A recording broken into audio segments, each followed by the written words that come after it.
take home the golden gloves, you've got to put in the work, and you've got to be tough as nails. Ashley Kalis was driven to achieve. Today, Kalis is still fueled by that same hope, grit, and determination. A mother of 3 school-aged boys and successful business owner who ran testing and vaccination sites across the state. Kalis is the fighter Rhode Island needs right now because it's time for a change. Ashley Kalis for governor.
Good evening, everybody. It's Wednesday night, so that means I'm welcoming you to another episode of Chaz Calenda, attorney at law here on the Coalition Radio Network. I'm your host, Chaz Calenda, and I'm an attorney at the law firm of Inman and Torgy in Coventry. And as usual, I'll be hosting tonight's show. And as always, I'll be keeping the law above politics. As you know, we follow statewide political and legal issues here on the Chaz Calenda Attorney at Law, and tonight's going to be no different. And my guest tonight to help me discuss one of the ongoing legal issues and political issues that's been rearing its head again here in Rhode Island is Glenn Valentine, part of the Second Amendment Coalition, who will help me discuss pending gun control legislation that may be coming out of the Rhode Island General Assembly as early as tomorrow. Glenn, thank you for joining me on the show tonight. Hey, thanks, Chaz. I appreciate you having me. Not a problem. So, Glenn, obviously, we all know about the tragedy in Texas. We all know everything that's been going on over the last week or so with that situation, and obviously, it's a terrible situation.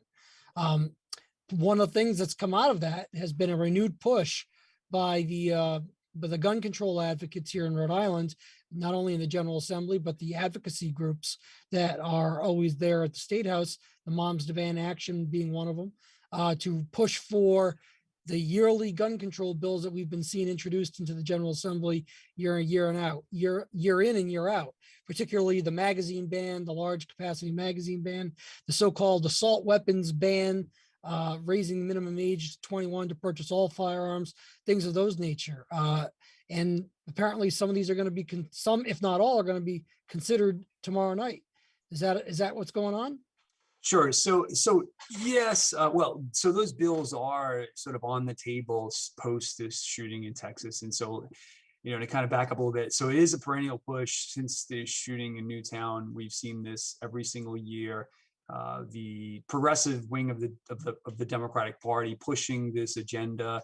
And it really has nothing to do with public safety. It's more of just pushing that party further and further to the left. They superimpose what's happening nationally with the shooting in Newtown, the shooting that happened in Texas, and really any of these shootings that take place. We have different laws in Rhode Island, so it's not comparing apples to apples. It's apples to squirrels. It's not, we don't have the same laws that they have in Texas. But naturally, after this happened, there has been a huge push since then. It's only been a week now, and bills that we didn't think were on the table seem to be headed for a vote if we can't stop these things. And so the vote isn't tomorrow. It likely would be next week. They have to still vote them out of committee. They've been heard, so there's no more hearings. I know folks are asking when are the hearings. There are no hearings. The process is it goes to a hearing. They're usually held for the study. And then those bills go back to committee and are voted out of committee and then out to the floor for in the House and the Senate for a vote. So they haven't been scheduled for the passage in committee yet, but we expect something at this point. We've got folks on both Democrats and Republicans that have been telling us that the momentum, the other side has momentum. It's just we're nervous about what exactly that will entail. So the big ones are, well, so to kind of rewind a little bit, in the past, folks haven't been super motivated because they've passed like what people consider to be low-hanging fruit. Now, I know you as an attorney would make the case that things like red flag legislation and the protective orders, the Protect Rhode Island Families Act, that's not low-hanging fruit. But to a lot of gun guys who don't understand the law, they may think that that's not a big deal. And so now that all those things are gone, they're coming after the big ones, which we talked about this many times, that these bills go far beyond what these descriptions of the bills say they do. Yeah, absolutely. And, it may seem like something trivial to someone who's a law-abiding citizen, a law-abiding gun owner that, say, oh, well, we'll ban the magazines that can hold more than 30 rounds or more than 10 rounds in this case. But, literally, I'm not sure how the final bill would be written or the final legislation would be seen, but I don't know if there's going to be a grandfather clause, if there's going to be an overnight just ban on these things. You have a certain time period to just turn them in or sell them to a person who would legally be able to possess them. But that's a big concern, and it has a lot of unintended consequences, just like the red flag bill, in my opinion. Something I deal with on alert flag law, which is something I deal with on a daily basis over in the courts. But you're right. I wanted to hit on something you said there, Glenn, is that, we're talking about comparing what happened in Texas and the laws that they have in Texas and what we have in Rhode Island. I mean, there really is no comparison. Rhode Island has some of the most draconian laws when it comes to illegal use or possession of firearms that there are in the United States. And just, being an attorney dealing with those in the criminal sense, I mean, I can tell you people go to prison routinely for just illegal possession of a firearm, never mind using it. So it's, I mean, to say that we're in the same kind of danger that a place maybe like Texas would be for having a tragedy like this to happen simply because we don't have necessarily the laws that they like to stop it, I think is a complete misrepresentation. Right. And I think that you hit the nail on the head. So Rhode Island has front loaded the law with lots of ways to stop people from getting guns that shouldn't have guns. So we have waiting periods. Not that waiting period was really meant to be, it wasn't meant really to be for the background check. It was a cooling off period, in case someone was to, potentially commit a crime of whatever. But regardless, we have a waiting period. We have lots of, we have thorough background checks, although there are some issues with that should probably be tightened up because we've had situations where people have gotten guns that shouldn't. But for the most part, they're sticking to the ones that are more attractive in terms of the bills that would be restrictive to magazine capacity, bills that would ban most semi-automatic firearms. Those are the ones that are politically popular. So to say you want to fix the background check and make it more functional, that's not on the table because it doesn't garner a lot of interest from the very sort of left-leaning folks. But banning assault weapons, I mean, or if that's what you're going to call them, if they're going to call them assault weapons, by pushing that bill in this state for the purposes of stopping a tragedy like we saw in Texas, well, just 10 days before the shooting in Texas, we saw a shooting in New York State, which involved all of the firearms that they want to outlaw and all the accessories they want to outlaw in Rhode Island. And those things have been outlawed for 25 years. And this New York's had several iterations of an assault weapons ban and magazine restriction, but for the most part, for 25 plus years, they've been illegal. So, they're really misleading their very left-wing progressive constituents by making them think that if they pass these bans, we just all go home at the end of the day and everyone's safer for that.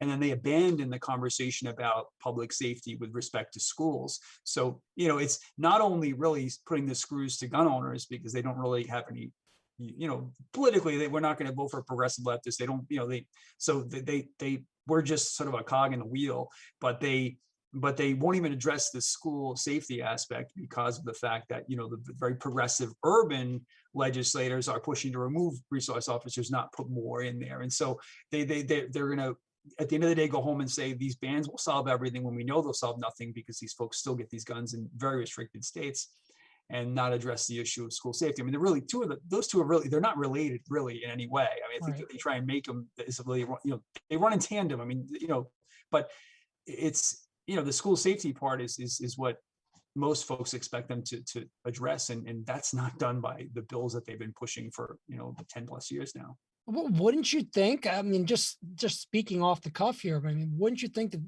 especially after an event like what we saw in Texas, I mean, you'd want to shore up a target like an elementary school or any kind of school where you have our children, and shore it up to make sure that it would not be as penetrable by someone who's basically on a suicide mission to go in there and commit an act, that's atrocious acts.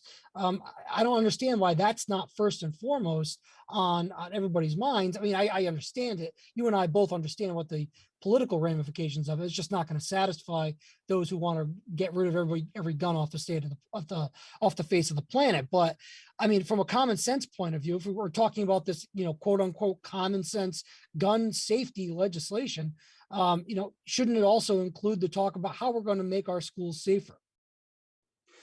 And you're absolutely right. I'm a teacher, so I've been a teacher for 25 years, and there's less building security than there is. I mean, it's high school level, it's different, so it's very porous. Especially when weather breaks. There's kids coming and going in any district, not just the one where I work. But so it's a tough thing to make sure that there's no in and out. I mean, this idea of having one door where people come and go is not rational. But there are things they can do, to make schools safer. I mean, we have resource officers now at the secondary level.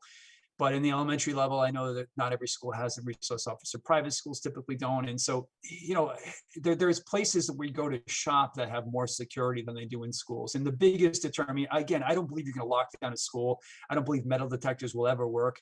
But this idea of having someone that's there that could intervene, and it doesn't necessarily have to be an SRO, by the way. I mean, you work with a lot of towns and see some of the things that they put in place, and the cost of SROs is extremely high. We have police details on the side of the road to guard workers that are digging a manhole cover or whatever. And so maybe we shift those folks to just be outside of schools as a presence, and have flaggers handle those things, and those details be things like sitting out in front of schools to make sure they're safe, because that's the biggest thing you can do to deter that. It's not the end all be all. It's not going to stop all situations. Right. I mean, Parkland was a huge campus. I get that. But in most situations, your best bang for your buck would be to put those officers there. But again, like I said before, the big progressive push in the urban areas is to get rid of resource officers and replace them with counselors. It's ridiculous. But the progressive leftists in the more rural areas, they're going to owe those urban legislators when it comes time for those bills to be heard and passed. So like it's not far off in the future of them removing those resource officers from school. So now you won't have firearms, and you'll have the false sense of safety by having an assault weapons ban, I guess, and also not have resource officers in schools. I mean, you're taking away both lines of potential defenses. Having somebody who's going to be a deterrent like a resource officer, and you're taking away the ability of, which we used to have up until last year, licensed firearm carriers, people who had concealed carry permits were permitted up until last year to carry on school grounds. And I mean, I can't think of any off the top of my head. Perhaps I'm missing something, but I don't know of any licensed concealed carry holders who have been engaging in the type of action that we saw in Texas. So I don't know what the big urgency that was, but now we've taken two options off the table to protect our schools. But getting back to some of these bills that are potentially on the table, I mean, from a lawyer's perspective, and again, I know you're very well versed in this, even though you're not a lawyer, but a lot of these bills have been taken up in other states, have been passed as laws in other states, like high capacity magazine bans, assault weapons bans. There was a few other ones. The age of that one is able to purchase a firearm, and some federal courts of appeals have held that those restrictions did not pass muster under the Second Amendment to the U.S. Constitution. They actually were an undue burden on the fundamental right to possess and own a firearm, at least in your own home, for the purposes of self-defense. And that's essentially what these bills would be doing.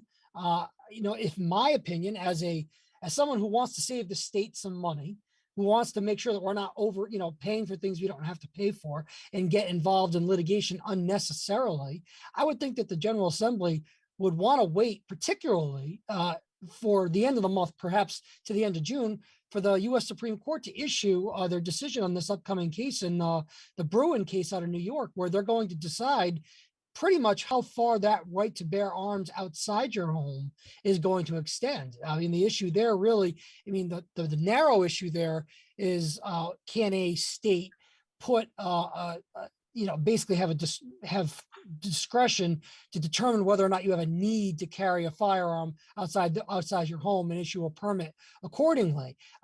So that's the narrow issue, but that really is going to take up the issue of how far the right to bear arms outside the home extends and what kind of restrictions the state can put on people seeking a license to carry outside their home can be. And right now, obviously in Rhode Island, we have a statute that almost mirrors the New York statute as far as whether you have to show a need, whether you have, showing a need to get a permit. That's the permit issued by the Rhode Island Attorney General. It's discretionary in nature. You have to show a proper need to get that permit. And even then, the Attorney General can deny that permit. So if the U.S. Supreme Court rules that that's not constitutional under our Second Amendment, we're going to have an upheaval in our laws here in Rhode Island that I would think the General Assembly would want to know about before they start passing all these new laws. What is your take on that, Glenn? Well, you think so, except that we're post in 2016, what was it, the Catano case with the stun guns. And now we're, 6 years, 7 years later, whatever, 5 years later, 6 years later, where, our General Assembly has had 2 sessions where this was brought up. The case was just decided. The Attorney General and the state police lost that case, and they still haven't made a move on what to do about stun guns.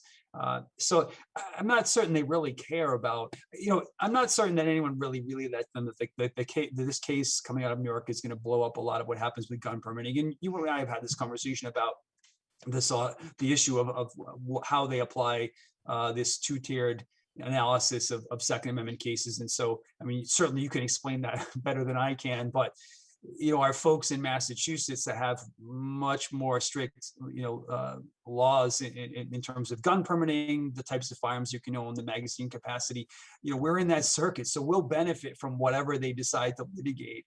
And I guess we'll sort of ride their coattails on whatever the court decides. But yeah, it is sort of, I mean, given the fact that we're in less than 30 days, this case is coming down and, it's going to have a huge impact, like you said. And again, you can explain it better than I can, that this will also extend to how the court analyzes cases involving magazine capacity and involving whether or not something can be quantified as an assault weapon and then outlawed. So, that's certainly is a bonus for us. But the fact that we have to, some legislators have flat out conceded that, like, they really don't care what the court or what we think the court might say about something. That's the onus is on us. We can litigate that, as if we have, everyone has the means to litigate whether or not they can have a magazine that holds 12 rounds or whether their, semi-automatic shotgun is now an assault weapon or not an assault weapon. So they're very cavalier about people's civil entitlements. And the part about the magazine that should really, I know a lot of non-gun folks don't really think much about if they're not interested in firearms and they don't own a firearm, these things are meaningless to them. But it essentially is, them coming in and saying that what you've previously owned is now a felony to possess. And I think it's imagine how cavalier they are about something in Rhode Island where we have a constitutional right, our state constitution, to own and some cases carry firearms, but at least own firearms is very clear. And they're so cavalier with the fact that you've got something that's in our state constitution, and yet they're just going to say you don't have the right to that anymore. So how do you think they're going to treat all of those other things? I mean, there are people that are upset about gas leaf blowers, right? If they're going to do this with our Second Amendment and our right to bear arms, our state constitution, how are they going to treat everyone else's civil entitlements? Well, that's the most offensive part to me, Glenn, is that the attitude is that, it doesn't matter how the court rules. We don't really care what our Second Amendment here, our Second Amendment equivalent here in Rhode Island says, or what the Second Amendment to the U.S. Constitution says. We're just going to put these things and blow these things right through the legislature anyway. And that, to me, is a violation of everybody's oath. I mean, you have an oath to uphold both constitutions as a Rhode Island General Assembly member, as the Rhode Island Attorney General, the chief law enforcement officer for the state, the governor, and all these people took an oath to uphold not just the laws that they pass, But Right. the oath, constitutional rights that have Right. been already won. One has already been determined by the United States Supreme Court, the right to keep a firearm in your own home for self-defense. They've deemed that a fundamental constitutional right. So now they're going after, they're still going after that here in Rhode Island, even though that's settled law. That is offensive. I mean, Right. that's 100% offensive to me as a lawyer, and anybody who's a lawyer who's doing that in the General Assembly, or whether it's the Attorney General or not. Those people should lose their law license because they have violated their oaths. Yeah, and for for everybody else in the General Assembly, this idea that, in any other issue, if strip guns out of the, any other issue other than guns, folks, the constituents in the state, whether they vote or not,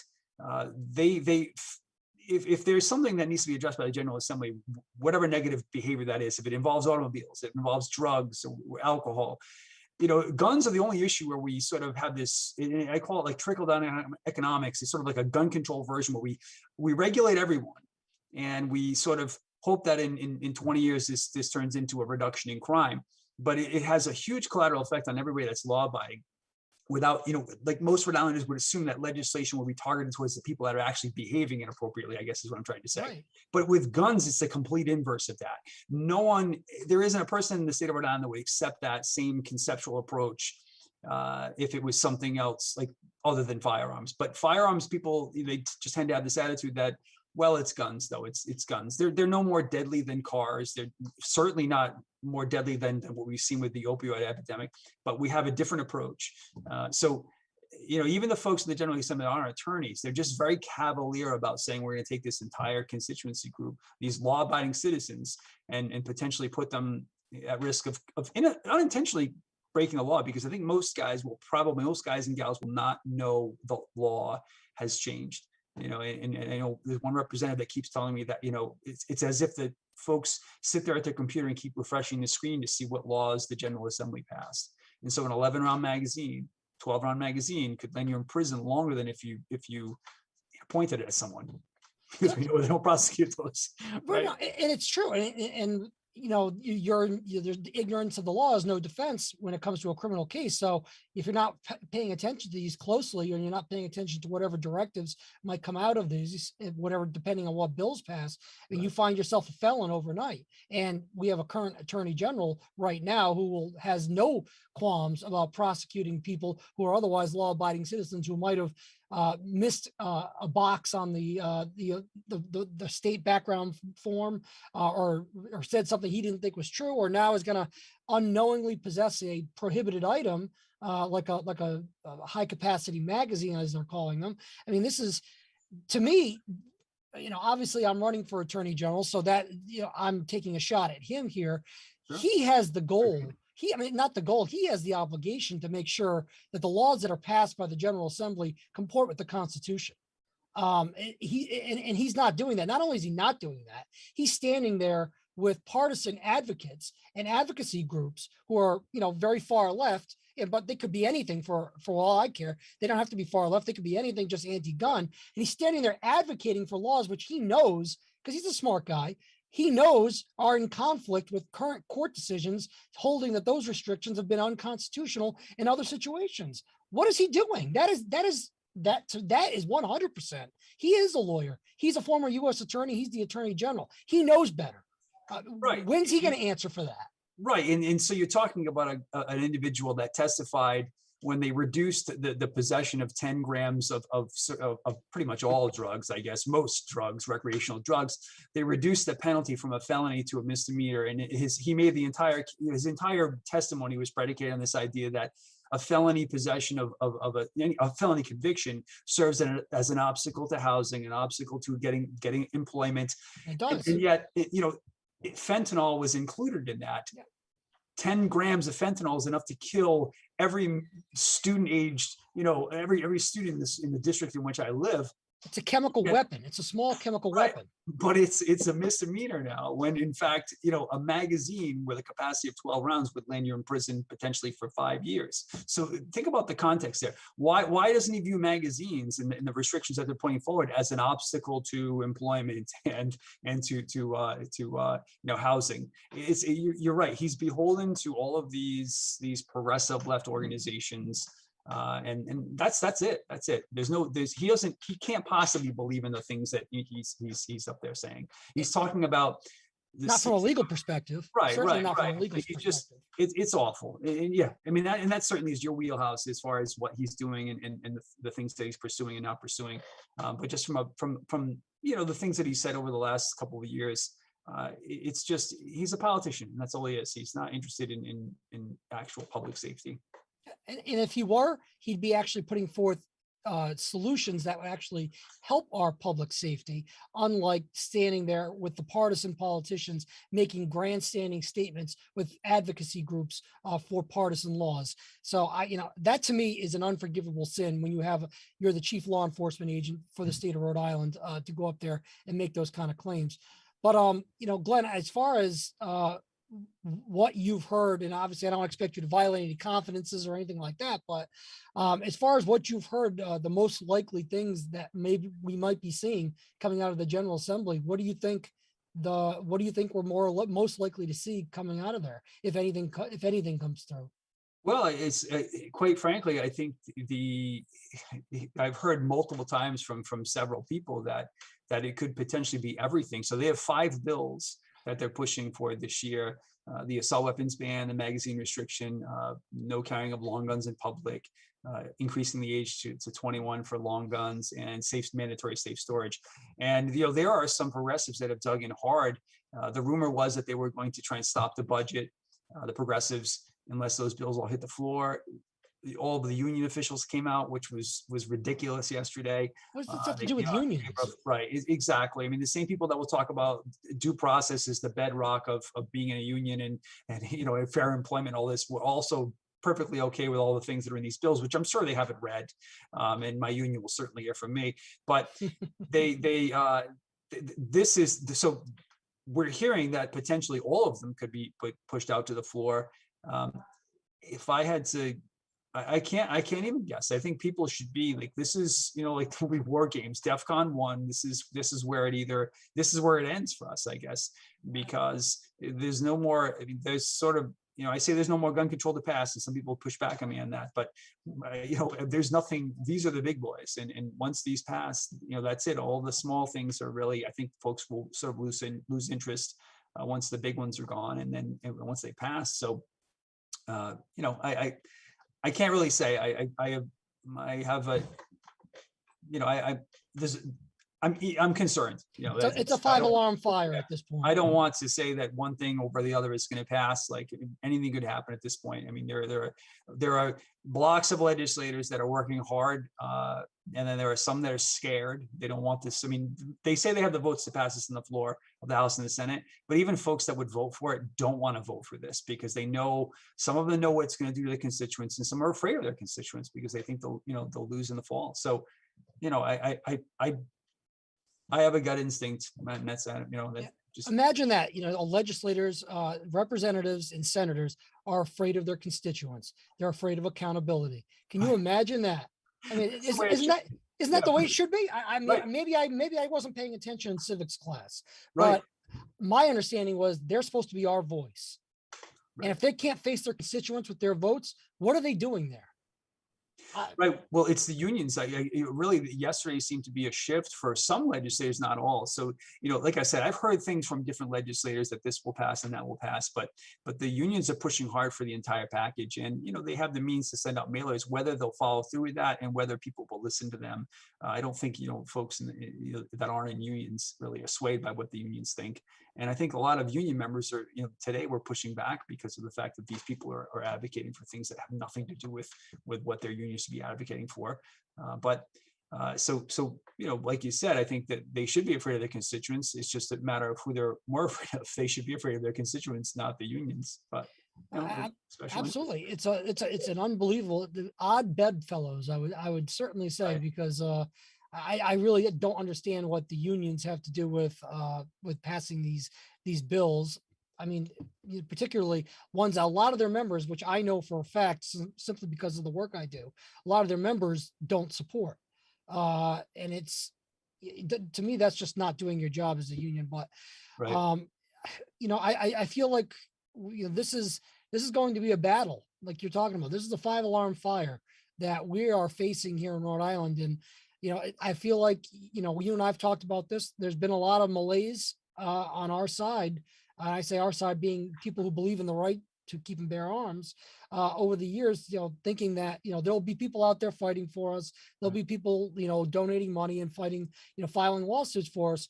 But we can't have people who believe in this right sit back and hope other people are going to do something for us at this point. Now the time has come.